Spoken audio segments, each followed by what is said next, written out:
Awesome. I'm David Green. I work at the JCC as the program officer for all of our holiday, adult, and cultural programming. And it is amazing to welcome everyone. I love to see people saying hi and already starting the introductions. I think one of the great challenges, obviously, of the moment is not being able to actually congregate, to invite people to the JCC, which I'm standing in front of representatively, and not being able to welcome people into our Sukkot, but we can electronically actually welcome many more people in. So it's the paradox of the time from all over the world. So it's great to see people jumping in and joining us. Please get comfortable. We're going to keep people muted for a while.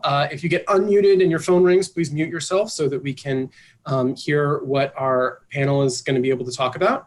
We are recording this conversation, and what we'll do is have some conversation about Sukkot and how it's changed over time, what it means this year, and maybe make some space for people to share. If you guys have any questions or comments, please, you're welcome to jot those down in the chat, and I will be trying to keep track of that, maybe elevating things if they're exciting. All right, so let me introduce who is actually going to be talking today. We have three wonderful participants. I want to start with Deena and Adam, who are inviting us into their actual sukkah this year to have a conversation about what Sukkot has meant to them. Deena Aranoff is the senior lecturer in medieval Jewish studies at GTU, and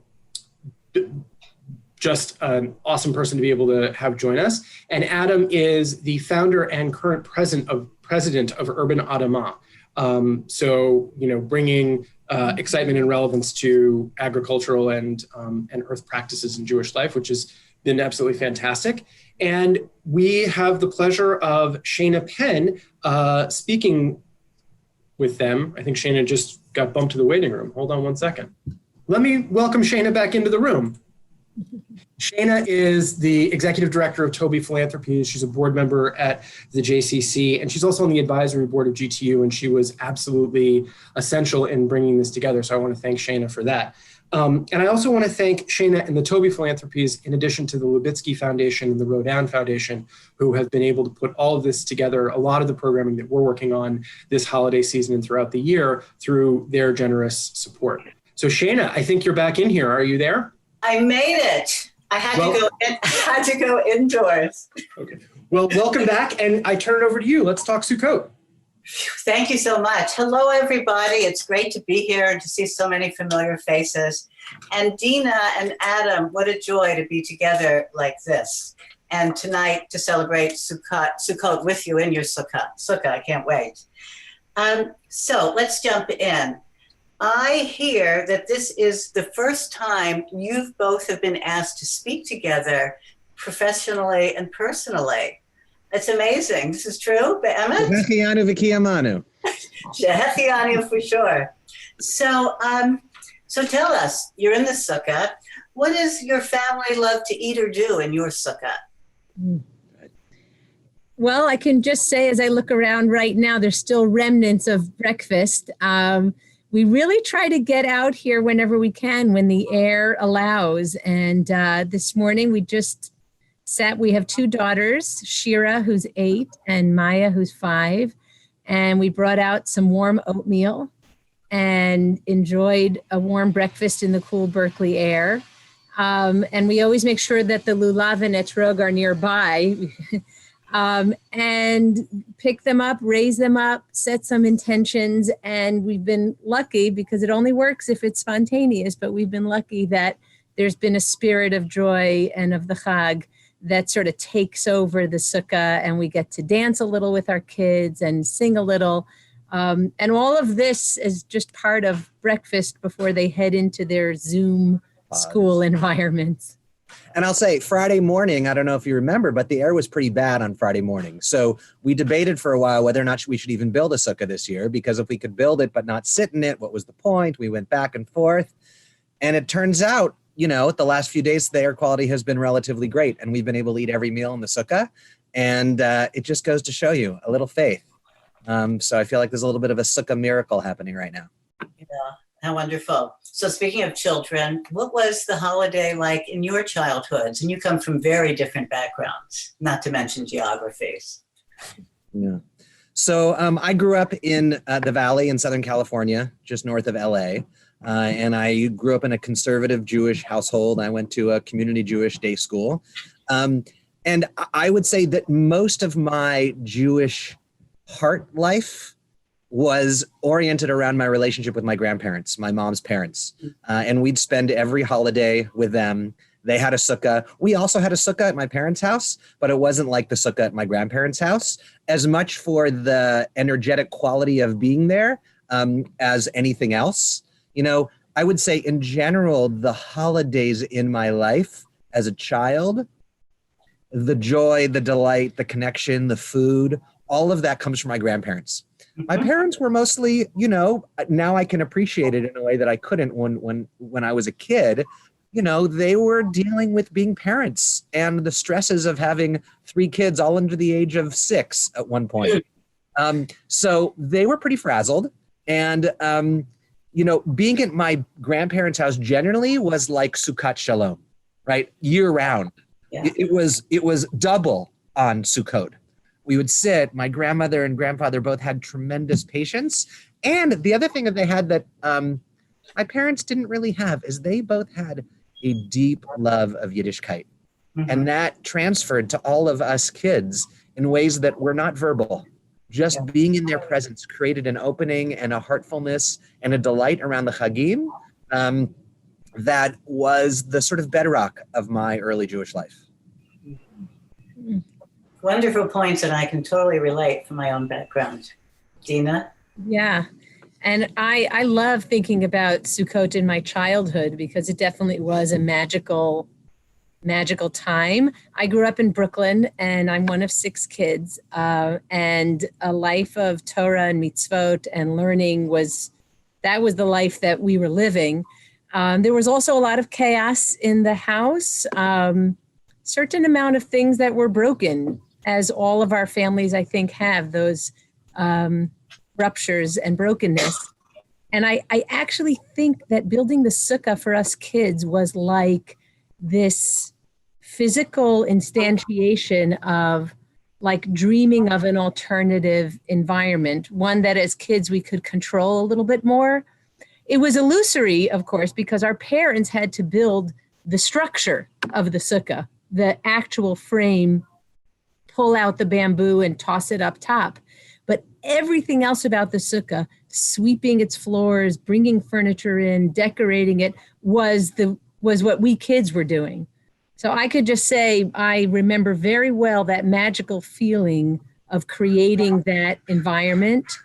And it's almost like the joys, the pleasures of making a diorama that you do in younger years, but it's like life size. Mm-hmm. And the amazing, magic of building that together and everything that was strange about it, eating outside, eating at night outside. Everything was, I experienced it all with a lot of magic and excitement. Certainly had different weather than, more exciting weather than probably Adam had in Southern California. So how has the meaning of Sukkot shifted for you over time? So I would say that as a child, I didn't have much connection to the agricultural roots of Sukkot, to the ways in which it speaks to the natural rhythms of life. That wasn't the focus for me. But in my teenage years, I became an environmentalist. And by my early 20s, I was looking to Judaism for places, rituals, and stories that reinforced, accentuated, and enriched my inclination towards environmental activism.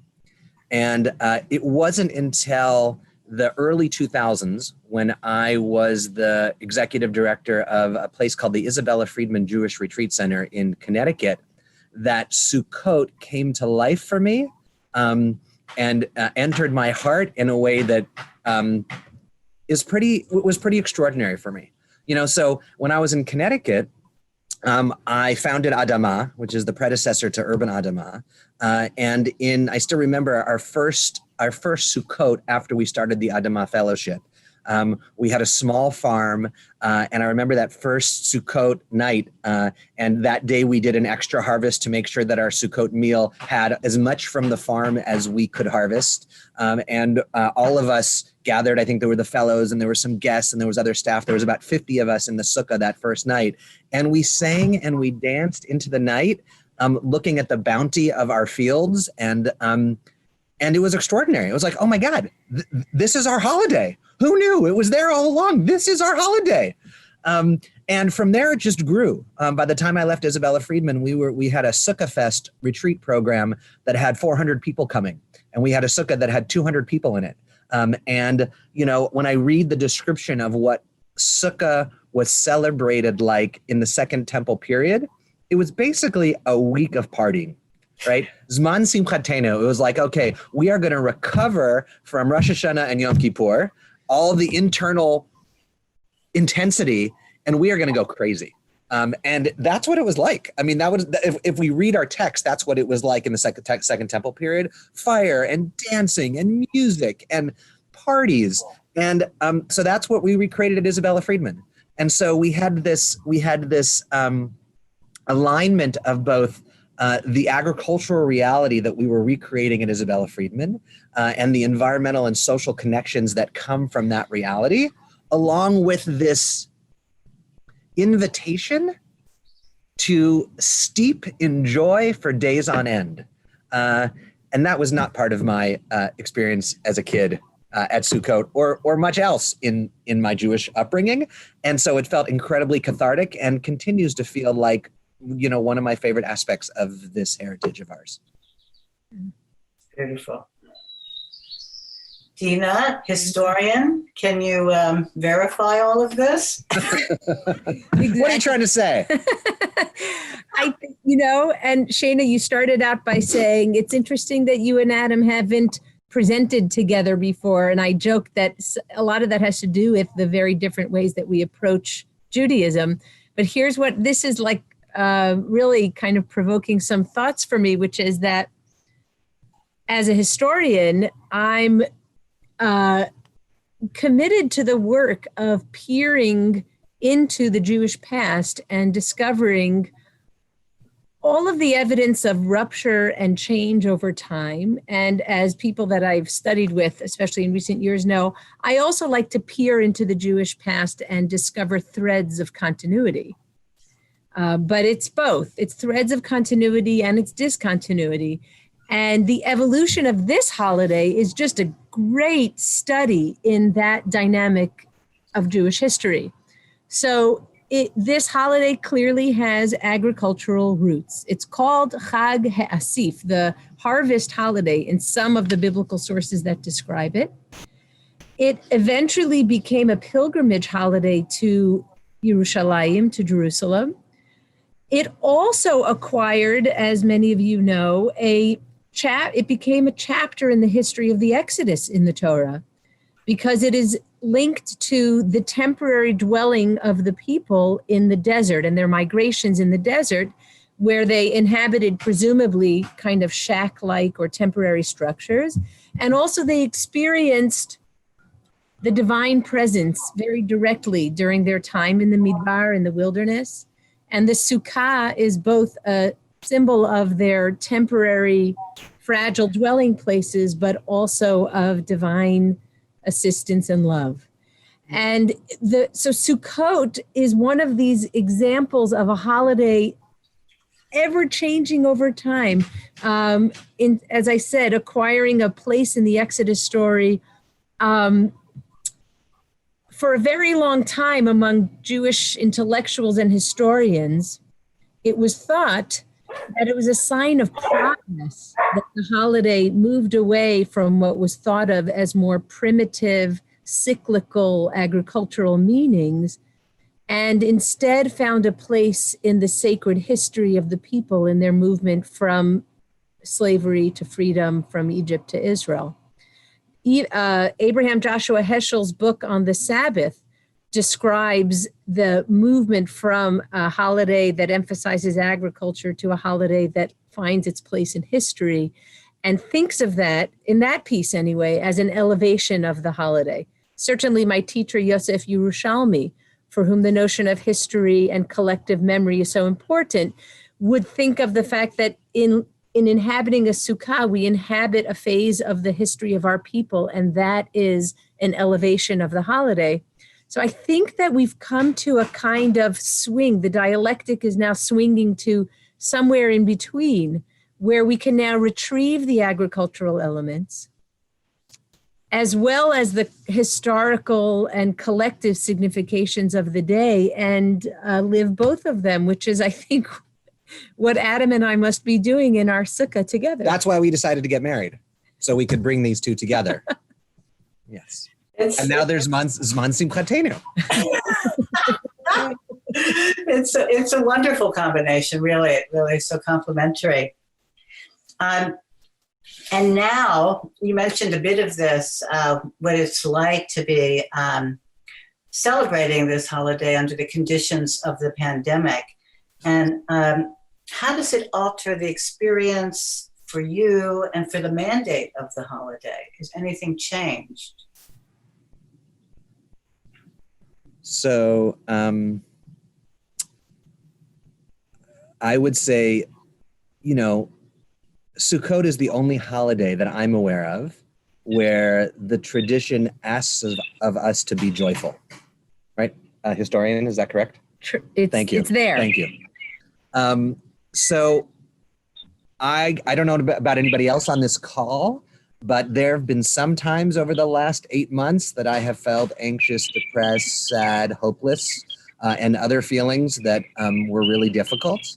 And I know that I am appreciating the joy that this holiday invites us to step into, probably more than any other year that I've celebrated Sukkot. And I have felt it. And it's amazing because there's something about decorating the sukkah and building the sukkah and eating outside for our kids that lights them up in ways that are just amazing to see. And watching them lights something up for me that has continued and been the case every day of Sukkot so far. So I think at one level, just emotionally, the joy that this holiday can evoke during dark times is crucial. And has been significant for me this year. And I think the other thing that the other connection that feels resonant for me is, Sukkot and dwelling in a temporary hut like this. For me, it reminds me of how temporary and ephemeral everything is. And I don't mean to be dark here, but in 60 years, if we're lucky, we'll be gone. We'll be gone forever. And like everything arises and falls away. And as I'm seeing so much fall away in this world that I've been attached to, it's helpful to remember that there's something timeless about existence to counter the sadness that emerges when I notice the loss. And to me, that's a special gift of Sukkot as well. Beautiful. That was beautiful. Take a deep breath. Yeah. Deena? Yeah. I think that I will admit that almost every step that I've taken in observance of Jewish ritual since COVID, except maybe Shabbat observance, because that is so ingrained, so at this point, a kind of cellular a behavior of mine that operates on a cellular level. But the ritual observances that are more seasonal, each step I've taken towards them, I've had to muster up a kind of motivation. There's been some sense in me of like, I'm devoting all of my energies to supplying the family with food, with basic supplies. If you recall, at the beginning of the virus, it wasn't clear if we would all have what we need to get by. in the United States, to say nothing of what's happening around the world in the crisis of this pandemic. And I don't have any extra energies. There's no additional little bit of myself that can kind of adorn this moment with ceremony.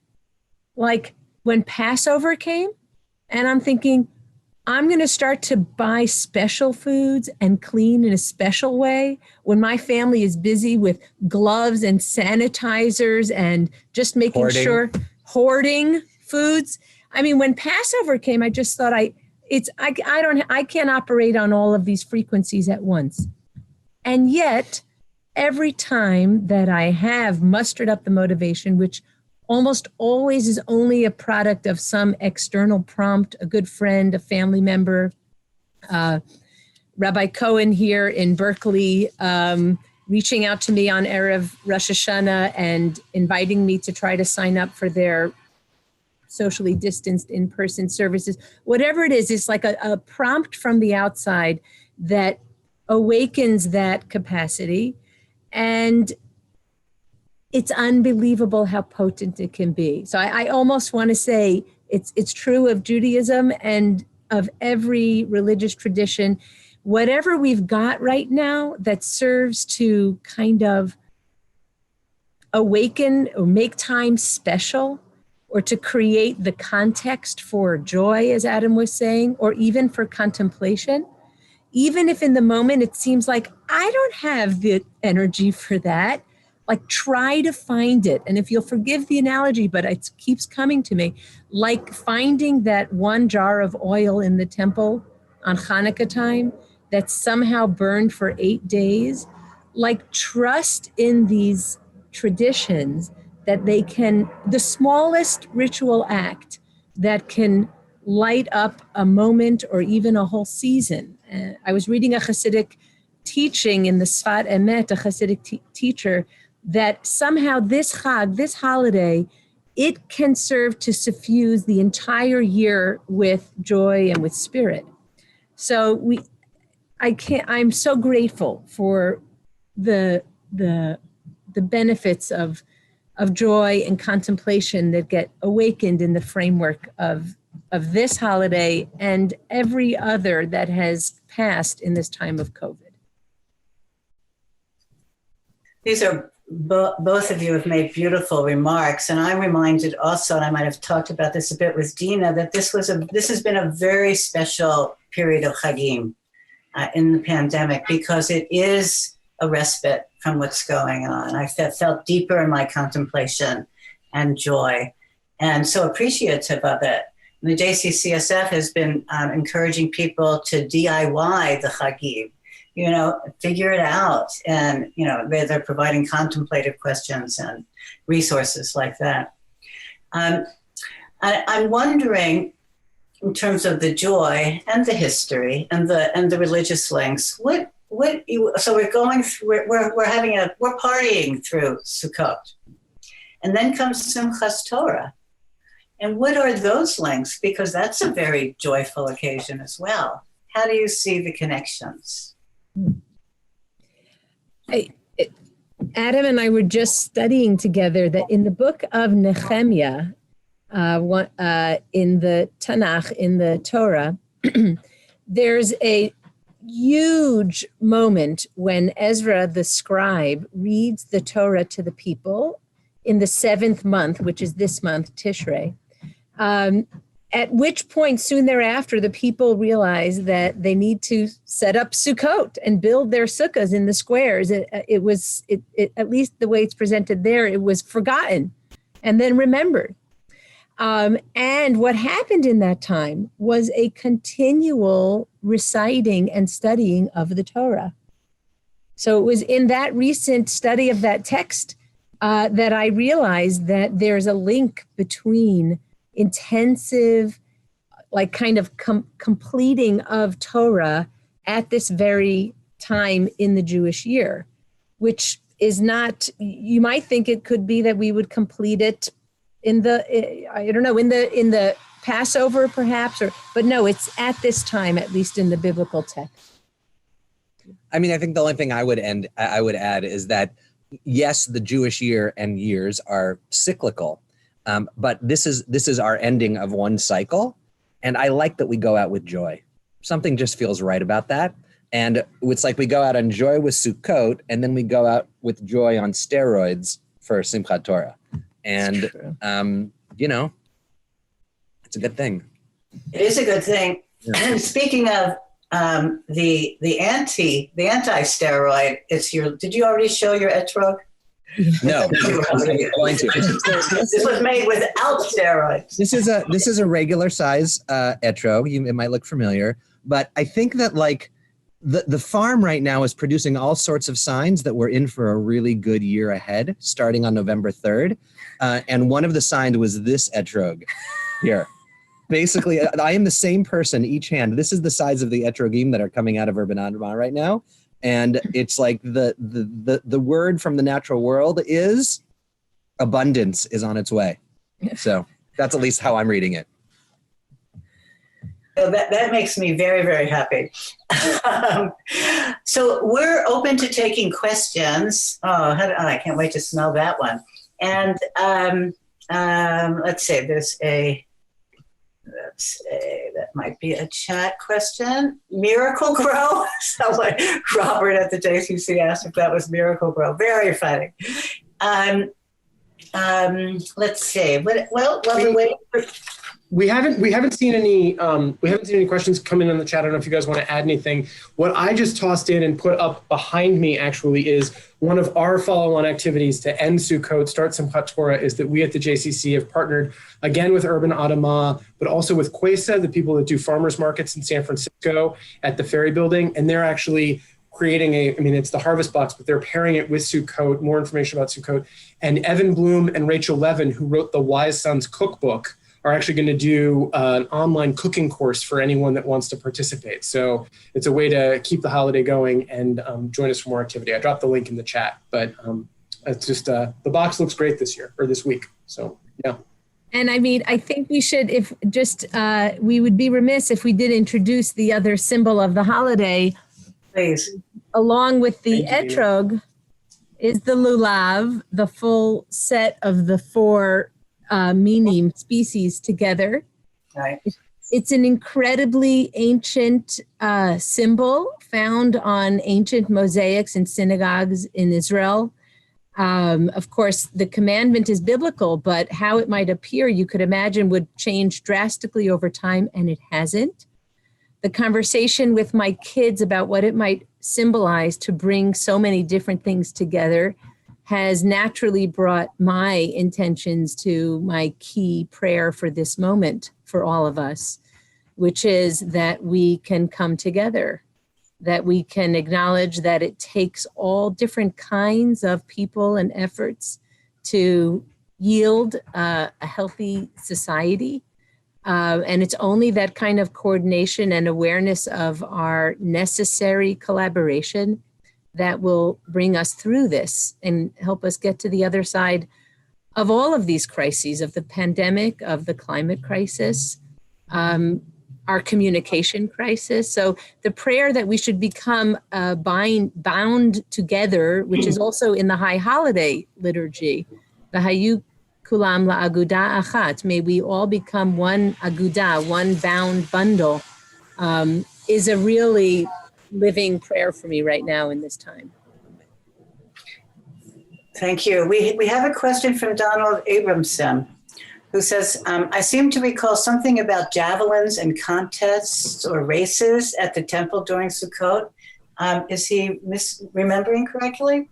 The Mishnah of Sukkot describes in particular the revelry associated with the water celebration, Simchat Beit HaShoeva, which includes really, again, a local reference, but it was definitely the Burning Man of temple times. And there are descriptions of gymnastic feats and contests and all kinds of things right there in the Mishnah. So you can look it up and be amazed. Also, fire was an important part of it. Most people think of Sukkot and many Jewish holidays that happen on the full moon as moon holidays, Passover, Sukkot. But in some ways, Sukkot is also a sun holiday. right? It's just before the fall equinox. The harvest represents a season's worth of solar energy stored in our harvest. And in fact, there's a piece in the Mishnah where the rabbis actually say that on this holiday, instead of turning towards the sun and worshiping the sun, we're going to turn towards God and worship God, which is extraordinary because it's acknowledging that in that context, there was a moment and a history where we were worshiping the sun that is the antecedent to this moment of Sukkot. And yet it's also still in the holiday. Sharon from Greensboro wants to thank you for serving up joy. And she's so happy that she can participate from across the country, which is also one of the optimistic opportunities of this time. I'm wondering, as a professor at the Graduate Theological Union, and Adam as the founder of Urban Adamah, still very connected, how are your two teaching arenas being affected, and what are you doing during this time in the pandemic and bringing people together around Sukkot? Go ahead. At the GTU, we've always built a sukkah at this time, being that the Graduate Theological Union is not hosting in-person classes or any in-person activities really on campus. We have not been able to do that. And so I would say the real opportunities for connecting during this time is during our courses. I teach at the Center for Jewish Studies along with Sam Shonkoff. And together, the seminars that we host inevitably touch on this moment in discussion. I would only say, for example, one of the big changes in my seminar style since COVID is that it's become absolutely necessary when we first gather together for study to take a few moments to breathe together, collect ourselves. There definitely is a way in which scholarship, study, the pleasures of it, the challenges of it, it can be hard to take them up if we don't allow for some transition between whatever difficult and often grave considerations you've been making and involved in right until that moment. So as an answer to your question, I would say is that our instruction at the GTU has to change and kind of meet this reality. And in a small example of that would just be that the online seminars have to make room for the circumstances of each person and a transition from whatever everyday demands lead right up to that moment when we log on together. And I would say at Urban Adamah, we have several festivals throughout the year, and one of them is our Eat, Pray, Lulav festival that is during Sukkot. So obviously that was canceled, but we have built a sukkah at the farm, and the harvesting of the summer crops are in full force. And we just recently reopened our farm to volunteers. So if you'd like to spend some time on the farm, particularly on harvest days, you can go on our website and all the information is there about how to be involved. Everybody wears a mask. We're doing social distanced harvesting. But I was just on the farm. I'm on a leave from Urban Adamah, and I have been for most of the year. But I was just there yesterday, and the farm is exquisite. It looks better than it has. It looks more abundant than it has ever looked in my entire time at Urban Adamah, and it feels grounding and inspirational just to be there. So I would encourage you that if it's appealing to you, to check out the website. There are a number of online opportunities, but now for the first time you can actually come to the farm again, and that should open up more and more in the coming year. Oh, that's right. And you're celebrating your 10th anniversary soon. That's true. That's right. True. October, there's Sunday, the 18th. There you go. So we have a question from Halise Lieberman in Warsaw. This is a time of year we're reminded to invite guests and strangers into our sukkah, so we can enjoy and have a sense of community, share in the bounty. How might we adjust or not to being able to offer these invitations, with the exception of ushpitzim and ushpiot to our inability due to COVID? I think that's a great question that I think is actually at the heart of what we're all going through in this time of social isolation. We know of the virtual options. We're experiencing that option right now. But we're also aware of the limitations of the virtual option. And one in particular is, can virtual gatherings transform social relationships? They can kind of light us up and give us the good feeling of social contact. But can it lay out new pathways of relating, new friendships? I mean, I also think about people who are living alone, how to develop new relationships and new friendships right now, which inviting people to a meal and into a sukkah is meant to accomplish that. So I'd like to start just by naming that this is the challenge, something that a virtual reality can't achieve, which is to create the possibility of new connections, but it can affirm existing connections and values. And so the last thing I would say is that the Ushpizin traditionally are like our ancestors from the Torah that are summoned in a ceremonial fashion each night of Sukkot. But I know that more and more people have taken this as an opportunity to invite other, as it were, mystical guests. Adam knows that I wanted to invite Ruth Bader Ginsburg and to have her portrait up and to invite her soul, so recently departed, right on Erev Rosh Hashanah, into our sukkah. So the spiritual awakening that these guests can prompt is always available to us even now. I don't have anything else to add. That was beautiful. That was really beautiful. You know, I see that our time is about up. I'm so sorry, but we're hearing wonderful comments from everyone. It's so great to be with you both. And David, did you want to close us up? Wrap us up?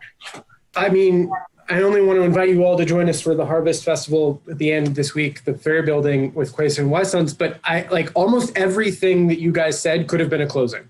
So there's actually nothing to add. It was beautiful and wise and personal and profound for this season, which comes to every year with what, you know, it seems like it needs to offer. And it feels like it's been very powerful with this year where we need so much. So I want to thank Shana. I want to thank Deena. I want to thank Adam. I want to thank everyone for joining. And I hope to see you soon, virtually or in person at some point.